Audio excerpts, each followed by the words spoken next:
Hi everyone, so today we've got a bit of a doozy to talk about, that being all the Kwite drama going around right now. I think it's a good situation to cover because it really just absolutely perfectly examples the utterly terrifying forms of modern day evil that can take form on the internet, and how they're truly at a point where no one gives a damn about innocent until proven guilty. So if you are blissfully unaware of what's been going on and need a quick little rundown of everything, Kwite is a bit of a commentary YouTuber, a real funny man, you know? Just trying to make people laugh and get a quick buck while doing it. Not a thing in the world wrong with that. You know, maybe if I was funny, I'd have more than 3 subscribers. But anyway, Kwite used to have this one friend named Orion, who over the course of this video we are going to prove is genuinely the definition of modern evil. See, Orion's not that cool of a person, and that's because Orion accused Kwite of sock armpit. Which, you know, that's not really cool. This all starts with a twit longer that I feel is necessary to read because at the current state, most people are on Kwite's side. It's important to know how Orion was first able to get the jump on Kwite and originally sway public opinion.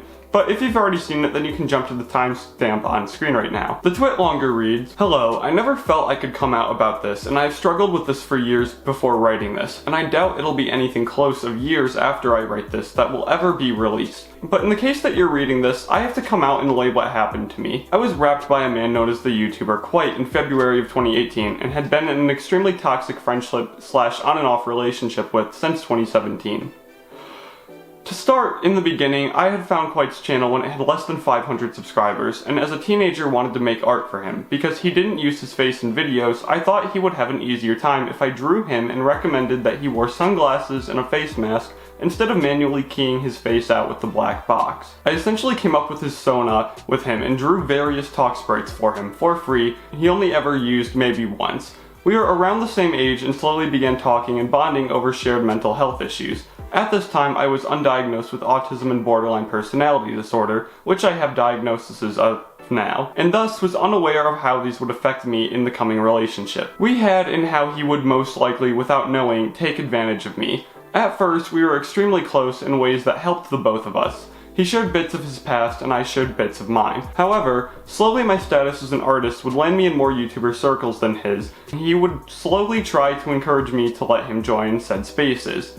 As a friend, I of course wanted to include him in as many as I could. But as I did and he made various connections outside of me, the relationship grew transactional. While I won't say I was the most stable person at the time, I was not actively unkind. I cannot say the same for him. When my abandonment issues would arise, he would leave me ignored, and then when I was having the worst of my time, he would swoop in to save me and keep me under his thumb. He would yell at me or act passive-aggressive towards me when being my friend was inconvenient, but love bomb me when it was just us or he needed something from me. He would use my memory issues against me to gaslight me about things he said, and he would keep most of the conversations he had on calls or on Skype, because the message just delete after a set amount of time. He would actively talk about his new friends to me when he wanted me to do something for him, and took up a great amount of my time.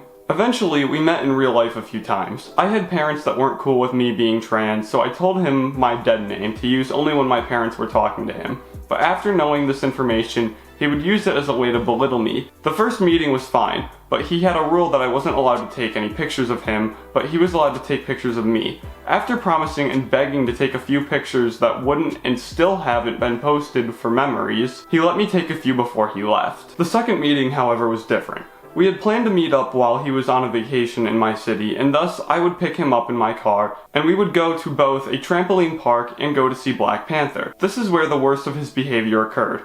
At this point in time, we were both on and off flirting, and had discussed that if we were both still single at this time, we would take each other's V-cards. However, once he had come on to me in the backseat of my car, I started to get cold feet. He, however, did not want to take no for an answer. In the backseat of my own car, he rapped me. All the while I was telling him how it hurt and how I didn't want to do this anymore. He kept telling me this is what you wanted as he went, but soon got bored of it and got out. I sat in the car by myself for a bit before joining him in the movie we had planned to see together, and to make up, he had me buy him popcorn. I put the event out of my mind as just two virgins being bad at S, and hung out with him for the rest of the day, as he was still one of my closest friends. I have a video with him to prove we were together at that time, that I was able to post only for myself after begging him to take pictures with me, because we were friends. A few months later, once he had gained quite a few more subscribers and a larger YouTuber friends, did he start ghosting me more and more often, all while I was having a BPD episode. It got to the point where he called me to cut me off, and in our fight called me a D-word who thinks she's a boy and will never be. This extremely hurt me and caused me to spiral more. I almost needed to be institutionalized, but thankfully for my social support system, I wasn't. Months passed, and when I tried to come out about the emotional abuse I suffered, I received harassment from his fans. I received calls to my house to tell me to end myself, furthering my poor mental health. Eventually, however, it subsided, and through a turn of events, I was able to set up a call to reconcile with him. In this call, he tried to gaslight me further, claiming that I had led him on, or worse, assaulted him instead, all in front of a mediator who thankfully knew better than to believe him in this call. In this call, he screamed at me, threw things, and broke things, and continued to try to gaslight me. However, thanks to Danny Lord Bung, he calmed down and apologized for some of his behavior. However, I don't believe that he was sincere. I truly am sorry I stayed silent on this issue for years, but I cannot keep it silent anymore. I have been scared for myself and how the public will treat me, but I am too scared that I'm not the only victim to keep silent anymore. Anyone who may also have been victimized is more than encouraged to DM me, and I hope you are doing okay. I know that many of you will not believe me. I do not care anymore. Thank you for your ear, and I hope that you stay safe. Well, Orion, you definitely had the right to be afraid of how the public would react, because when you accuse someone of doing something that heavy and have quite literally no evidence of a single thing, yeah, people might not treat you the best. Orion literally went into all of this with no evidence at all. What was done here is one of the biggest examples of preying on people's sense of justice since probably like the Pro-Jared incident from years ago. And even then, Jared did do a bit wrong. But in this case, Kwite's done nothing. I watched Kwite's full hour and 30-minute video and can confidently say that the only thing Kwite's guilty of are very justified outbursts of anger when put under too much stress. You know, like literally everyone else on the planet, how they would react if they were in a terrible situation with someone that toxic. In Orion's Twit Longer, he throws everything he possibly can at Kwite. That's why there's such a range of things that don't even matter, like the whole YouTube circle thing that we have no proof of, all the way up to holy shit, did he just SA him, which we also have no proof of. Now, Orion did try to present evidence in the form of some Discord screenshots, which ironically, Kwite also used as evidence to defend himself, and worked out a lot better for proving his side than Orion's. I mean, like, literally Kwite just pulled such a fucking Giga Chad move and literally used the exact same screenshots Orion used. Same name, same blurring and everything. I know Kwite got like really open and vulnerable in this video, which we'll get into later, but let's not understate how badass it is to take the evidence someone put up against you to try and find you guilty of one of the worst crimes imaginable, and then use it not only to prove your innocence, but then to further go and prove that his accuser is an awful person. But the messages between Kwite and Orion that Orion used are shown here, which literally the closest thing to what Orion is trying to get here is a freaking cum joke. Now, call me old-fashioned, I know, but I remember when I could make cum jokes with the boys without getting accused of SA. Kwite also has messages confirming that him and Orion met up, which no one ever denied, and there was never anything wrong with them to meet up in the first place. It's not a pervy YouTuber thing going on here. At the time, Kwite was 17 and Orion was either 14 or 15. Nothing illegal happened in general, but there was never a chance of having an adult YouTuber meeting up with a minor. All this proves that they were together at some point. Next, we've got the proof of these two dating. However, in Kwite's video, he was able to prove that he cut things off with Orion quite literally the day after he messaged Orion. As for the rest of the evidence Orion shows, it's all just proof that the messages were with Kwite and that Orion drew some sprites for Kwite to use. That's it. That's all the evidence Orion had on Kwite essaying him. I've been calling Orion the definition of evil this whole time, and as a matter of fact, I'd like to go a little bit further by saying Orion makes a very good argument for the pro-choice movement, but I'd like to expand on just why Orion is one of the worst people ever. Orion is the epitome of what happens when parents leave their kids with an iPad instead of a babysitter when they go off to work. That is to say, he is basically what you think of when you think of Discord degen. Orion threatened their own life to Kwite, accused someone he knew was a virgin of rap, doxed his personal information, spam calls the living shit out of Kwite, lives to self-loathe and get validation from other people, blames their own insecurities on people, and is very much indeed a racist. And we're gonna break each part of that down, piece by piece, down to the last bit. Much how people like Orion break down my faith in humanity. So, to start, Orion threatened their life to Kwite. Kwite gives proof of this in his video talking about how much Orion liked to cut and wanted to walk out in front of cars. Dude, Orion knew Kwite was going through shit when they were talking. This is a big point of Kwite's video and something Orion brought up in his twitlonger. So why in God's name Orion thought it would be okay to share this with him is just insane. Really, it's what insane people do. And judging by Orion's other behaviors, it wouldn't shock me if this car stuff was just done for attention. I mean, false rap clearly isn't off the table for Orion, so who's to say that Orion was ever even serious here? In Kwite's video, he's put in this god-awful situation where he has to get into the very embarrassing details of his sex life. Kwite's got some anxiety issues that lead to him having issues getting it up. And Orion knew this, even going as far to make jokes about his performance. Tell me, how exactly is this man supposed to rap someone? And furthermore, Kwite shows proof that he still talks about himself being a virgin in 2019. His ducks are in a row here. We as a collective have never seen any proof of Kwite anywhere stating that he's not a virgin.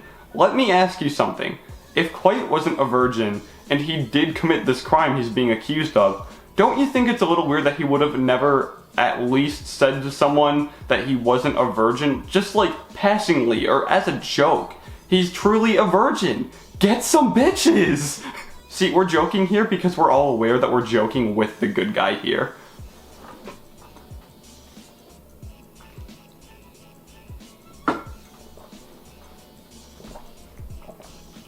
The doxing and personal information and spam calling is small enough to where we can deal with it in one segment. So basically Orion would post private info that he knew about Kwite in his Discord server, which Kwite had to tell him multiple times to stop doing. Orion also had gotten pictures with Kwite, which Kwite wasn't all too thrilled about him taking. Orion was never supposed to reveal these pictures because up until the accusations, Kwite was a faceless YouTuber. But when Orion made the allegations, he posted all of the pictures he had with Kwite, which, like, dude, for having a case as weak as Orion's, the leaking only serves to make you look like even bigger of a dick. As for the spam calling, Orion had a tendency to spam call Kwite on Discord, which Kwite shows evidence for. Not really the worst thing, but considering Orion's claims in the twitlonger, it doesn't go and help the case at all. Now, Orion's self-loathing and needing validation can be shown in multiple parts of Kwite's video. Hell, Orion literally says he's loathing himself in one of the messages he sends to Kwite. Orion also is shown to get jealous over Kwite positively interacting with anyone besides him, and needs constant validation from Kwite to feel like he's not the massive piece of shit that he knows he is inside. But where the self-loathing becomes very insanely ironic is when Orion calls himself the D-word and says that he doesn't feel like a guy, which is literally something he accuses Kwite of saying to him. Orion's lack of self-awareness is just insane. Dude literally projected his own insecurities so hard that he forgot he'd already said the same thing about himself years back. And as more proof that Kwite didn't call Orion the D-word, we get to see Kwite's response to Orion being called the D-word. In fact, in the same messages. And finally, Orion's a racist. Now, Kwite doesn't take any offense to being called the C slur for Asian people. He was called by Orion so much that Kwite's other friends had to ask if he was okay. But what this leads into really nice is just how big of a hypocrite that Orion is. Accusing Kwite of calling him the D slur, then having proof put against you that you used to call the person you're accusing slurs. But where the hypocrisy comes in is just how much Orion really wanted to get with Kwite. Kwite has several messages about how Orion was constantly trying to kiss Kwite, which there's so many to the point I'm just gonna let them play out over the video till they run out. On top of also asking Kwite if they had any condoms, which in context very much seems like Orion was trying to hook up with Kwite.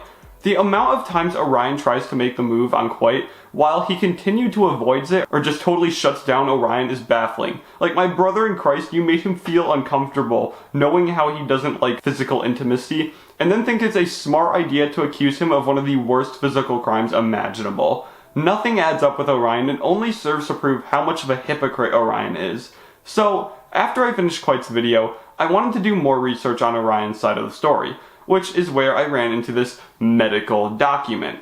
And fortunately, I ran into the version that someone had already torn to shreds, because to try and prove that Orion was diagnosed by a psychologist, This is an important word that will need to be remembered later. But Orion tried to prove that he was diagnosed with PTSD by forging a medical document. We see that Orion included the name Orion, which is not Orion's real name, which is not something psychologists will do in write-ups. Orion misspelled post-traumatic in the doc, but one of the funniest parts is that Orion literally copied and pasted the same part of the description twice. Real smart move there. The signature that Orion puts on the doc was some real doctor's signature, which officially makes this forgery, which in the state of Florida where Orion lives is committing a second-degree misdemeanor. But as for a little cherry on top, one thing I noticed in my own research is that Orion claims that they were diagnosed with PTSD from a psychiatrist at the time and did not want to post any medical documents. When Orion did post a medical document, the person is listed as a licensed psychologist, which is a very different thing from a psychiatrist. Psychiatrists can offer psychological assessment and provide talk therapy occasionally. However, this does not at all change the fact that Orion originally claimed that a psychiatrist diagnosed him, but then shows a totally not forged medical document showing you a diagnosis from a psychologist. So if you needed any more evidence that Orion's keeping their case afloat with toothpicks and bubblegum, then there you go. I titled this video Kwite vs. The World because at first, the majority of the people took Orion's side. They didn't care about the evidence because Orion had played so well into their emotions that they either didn't look or didn't care. Kwite had to deal with weeks of harassment and being seen as a terrible person over an accusation that had nothing to stand on. Us people, we're naturally compassionate. We want to help others. We want to be there to stand up for the little guy when the little guy is getting hurt and being attacked. And unfortunately, we've seen time and time again that there are terrible people out there in the world that will take advantage of our empathy for some form of gain. I know Kwite won't be the last person falsely accused. Someone will come next. But hopefully from this video, you'll leave with just one piece of knowledge. We believe in innocent until proven guilty for a reason. It's because of cases like this that no, we really shouldn't believe all victims of SA without evidence. Because when we do, we get situations like Kwite's. Not all the time, but when it happens, it's dangerous.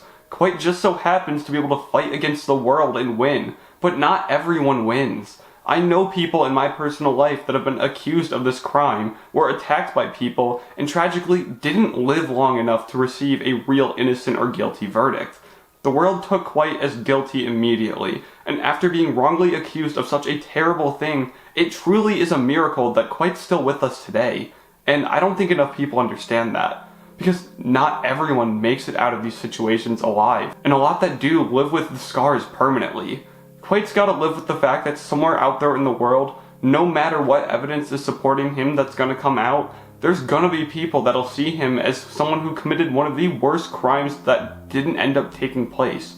So please, for the love of God, don't attack the accuser or the accused until all of the evidence has come out. Patience is a virtue that if used more in this situation, would have saved a good man from years of trauma. If you hopped on the bad Kwite bandwagon, learn from this. Learn to hear both sides of the story before going for anyone's throat. Before making this video, I had no idea who Kwite was. It wasn't until a close friend of mine told me what was going on that I decided to do some digging, and believe me, I did some digging. But seriously, unless you've had to live with a loved one being falsely accused of this crime, or God forbid have been falsely accused yourself, you don't know how bad the damage that outsiders getting involved can cause. Like I said earlier, I know someone that took their own life over allegations like these. To this day, I still don't know if he did it or not. But what I wish the most is that everyone would have waited till all of the evidence was presented. Because if the court of public opinion would have waited instead of immediately siding with the accuser, I wouldn't have lost that person in my life.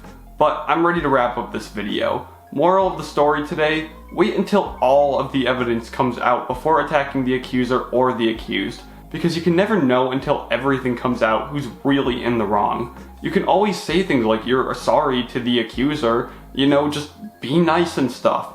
And if you're having a hard time not being nice to whoever you feel is wrong before all the evidence is out, just take a step back.